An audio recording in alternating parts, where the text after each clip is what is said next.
कुन माछा हो यो यो देखाऊ है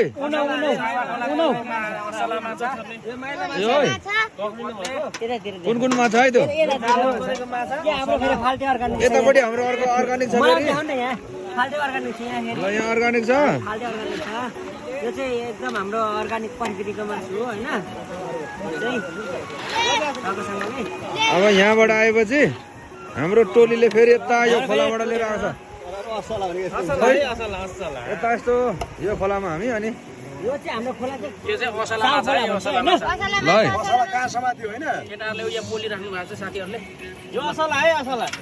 देखाऊ है यहाँ असला है असला असडा असरा यो सावा खोलाको असला माछा